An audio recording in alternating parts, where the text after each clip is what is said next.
Good evening, I'm Shogha Mohammed and this is the 7 o'clock news. His Royal Highness the Prime Minister Prince Khalifa bin Salman Al Khalifa received a delegation including 3 former presidents who are Nobel Peace Prize laureates and had a prominent role in establishing peace and stability in their countries. The former President of the Republic of South Africa, Mr. Frederik William de Klerk, former President of the Republic of Poland, Mr. Lech Walesa, and former President of East Timor, Mr. José Ramos-Horta, were present. His Royal Highness welcomed the laureates and encouraged them to learn about Bahrain's economic development and the state of institutions and the law. The Prime Minister affirmed that the world is going through a difficult time as a result of tensions and wars, which called for efforts to maintain peace, security and stability in the region and the world. The Prime Minister pointed out that the region has undergone bitter experiences of instability, which it overcame due to the wisdom of GCC leaders. The laureates praised the achievements of the government led by His Royal Highness, which has made the kingdom an example for the modern state.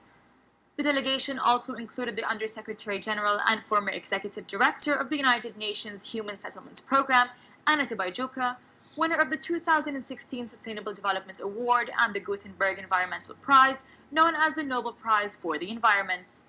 His Royal Highness affirmed that peace is a noble approach and that the Bahraini government is keen on supporting the efforts of the international community to consolidate it and considers it a basis and a starting point for development.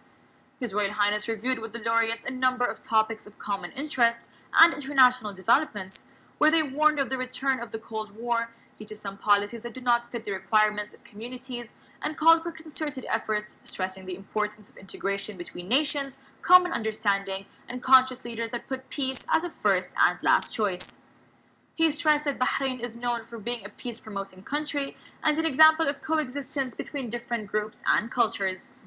His Royal Highness also stressed that peace is the basis for consolidating security and stability and enabling communities to advance and develop, adding that achieving lasting peace requires the concerted efforts of the international community to provide an appropriate environment that promotes the values of coexistence and cooperation.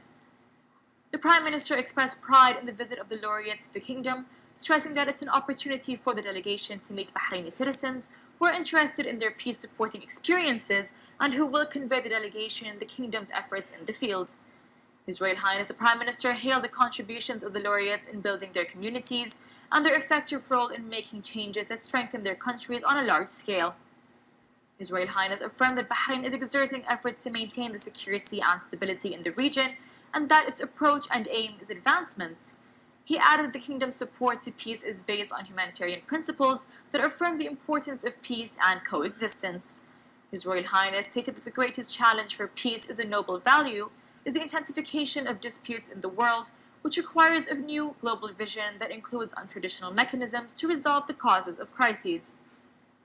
His Royal Highness addressed the delegation, saying that their role in their countries represents a connected chain of successes that form the humanitarian aspect in defending their communities and maintaining security and stability.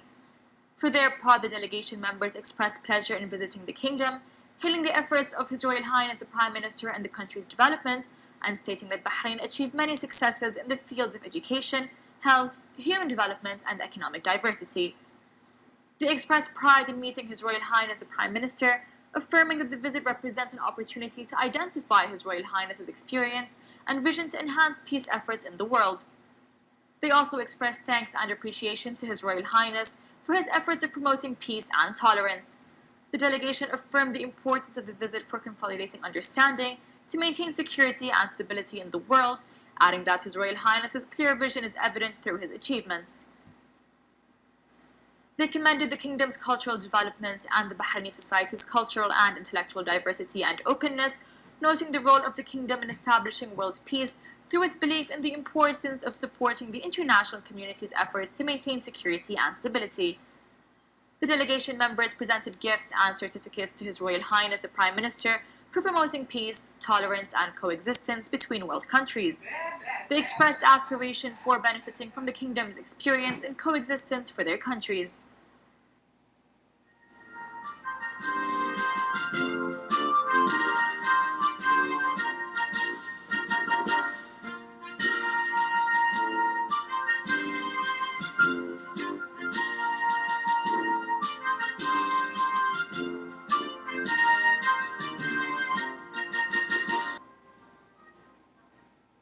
extremely important that more should be seen and said about Bahrain unique experience for the rest of the world to appreciate these oases of tolerance, of inclusion, of respect of all other faiths. When we are at the peak of power, we at the mountain top of political power, we should show humility, compassion, and the wisdom, come down from the mountains, from the palace, and meet those who are on the fringes of periphery, make everybody feel that they are part of the country.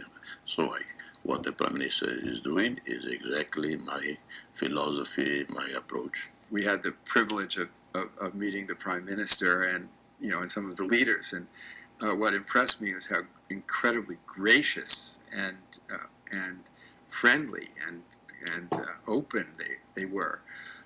Often leaders of countries often appear very prideful and arrogant, but the leadership that we met here emphasized their passion to serve the people, their openness, and their enthusiasm. So it was a very, very inspiring morning meeting with the leaders of the country. I believe that Bahrain's investment in education, investment in health, in health of its people, investment in infrastructure, investment in the rule of law, investment in creating a diverse economy.